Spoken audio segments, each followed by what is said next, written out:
Are the San Francisco 49ers about to embark and pull off something special? We're talking about that on today's San Francisco 49ers Report by Chat Sports. I'm Chase Sr., and as always, no matter where you are or how you're tuned in, as always, I greatly appreciate you for watching and supporting the show.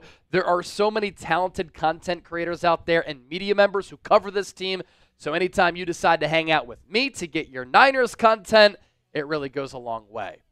Let's really set the foundation here by taking a look at the NFC West standings, because that serves as a little bit of a launch point for today's show. And remember the question, are the Niners about to embark and pull off something special? They have some work to do in the division. There is no doubt about that. And the NFC West has become one of the more fascinating divisions in football. Going into 2024, with the Niners being as talented as they are, with them coming off a Super Bowl defeat, you're thinking Niners are going to run away with this division. It's been anything but a runaway year for San Francisco. They're not even in first place. The surprise Arizona Cardinals, led by Kyler Murray, who's playing good, smart, efficient, dual-threat football this year.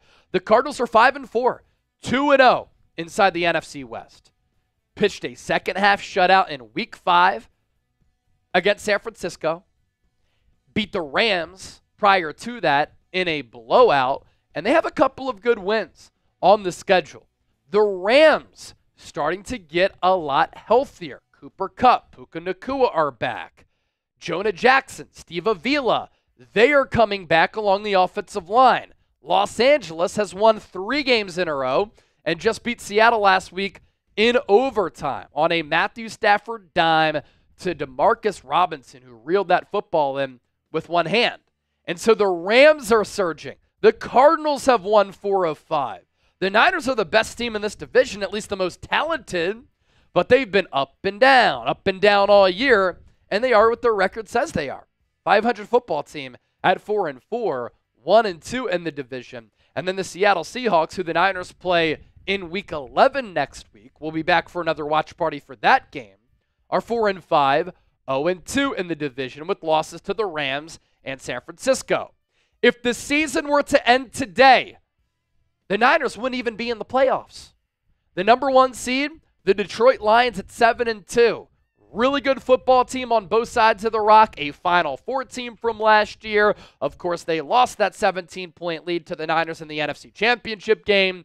Jared Goff is playing like an MVP candidate. They just traded for edge rushers to Darius Smith. I really like their backfield, Jahmyr Gibbs and David Montgomery. They have one of the top offensive lines in football, and their defense has been pretty good. The surprise Washington Commanders, outside of Arizona, one of the more surprising teams in the league this year. Number 2 seed for Jaden Daniels, who, like Jared Goff, is playing at an MVP level. The Commanders are 7-2. The Atlanta Falcons, they invested a lot of money into that football team. They gave Kirk Cousins $100 million guaranteed. He's shaking off the rust from earlier in the year when he was coming off that torn Achilles, and Atlanta's playing good football. You have the Cardinals at 5-4, leaders of the NFC West in that 4 spot. The Vikings have slid a little bit, 1-2 in their last 3 games, but Sam Darnold and Minnesota still in that 5th seed. The Philadelphia Eagles, also a wild card team at 6-2. The Packers 6-3 as the 7th seed. And this is why San Francisco has to get it together, because some of these divisions are so closely contested where some of the second-place teams in those divisions are occupying the wild card spots. So in the bubble and on the playoff bubble, the Chicago Bears, the 49ers, the Los Angeles Rams, and the Tampa Bay Buccaneers.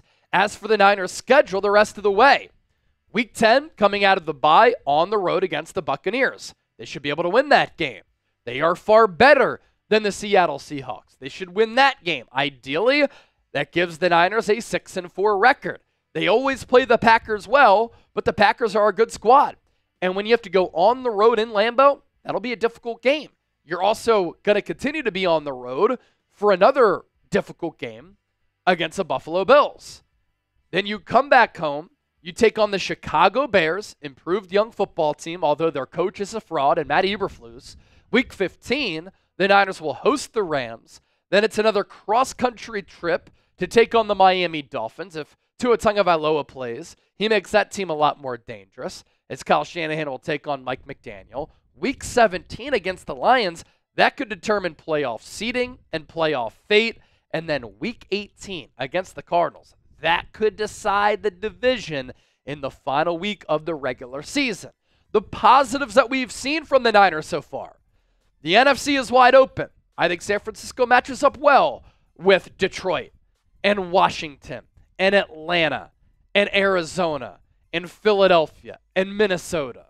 And so the conference is up for grabs, and the Niners, you can make the argument, are the most talented team inside the NFC. The NFC West also up for grabs. You win the division, you get a playoff game. That's ideally what San Francisco can accomplish here in the back half of the year. The offense has moved the ball. They're number 2 in yards per game, so that's a positive. San Francisco starting to get healthier. Christian McCaffrey coming back. Troy Greenlaw, Jawan Jennings, John Feliciano, Yetur Gross-Matos. They're getting a lot of players back. Talanoa Hufanga, Jake Moody, the list goes on and on and on. And what we've seen from the Niners, they clearly have a talent edge, and the youth movement has been pivotal. Ricky Pearsall has played well. Same can be said for Isaac Guerrero, Renardo Green, Malik Mustafa, most importantly, Dominic Pooney. And that youth movement is very exciting for an older football team to help you sustain throughout the rigors of a 17-game, 18-week schedule. There are some negatives, though, for San Francisco. The red zone offense stinks, 28th among 32 teams. The third down defense has been lackluster. Also bottom third in the NFL. They can't get off the field on third downs. The defensive holes are an issue. There have been communication and scheme breakdowns on that back end, leading to explosive plays in the pass game by the opposition. I don't trust the offensive line play. Jake Brendel and Dominic Pooney haven't given up a sack. That's great, but you still have Colton McKivitz and Aaron Banks, who are average players right now, and Colton McKivitz will always be an average player. We've seen Aaron Banks play at a higher level than that. And the other thought that comes to mind, is it just a season of bad vibes? The ball has not bounced the Niners' way. They've had bad losses against the Rams and Cardinals, 2 games that they should have won. They got embarrassed by Minnesota and Kansas City, and they've had all these injuries. So is it just not the Niners' year? That could be an issue too. Now, coming up next, why a turnaround could be looming and how San Francisco could put together something special. Let's first give a shout out to our sponsor for today, and that is Prize Picks.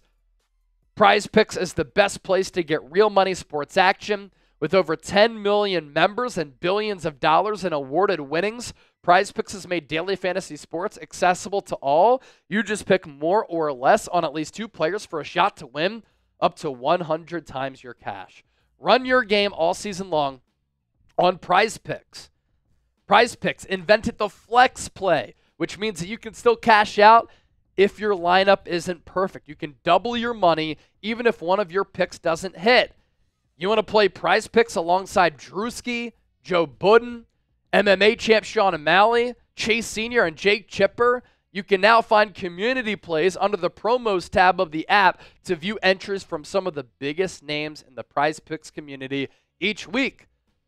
So here are selections for Niners Buccaneers on Sunday. Jawan Jennings, more than a half rushing and receiving touchdown. George Kittle, more than 55.5 receiving yards. Baker Mayfield, less than 241.5 passing yards. So get $50 when you play $5. You don't even need to win to receive that $50 bonus. It's guaranteed.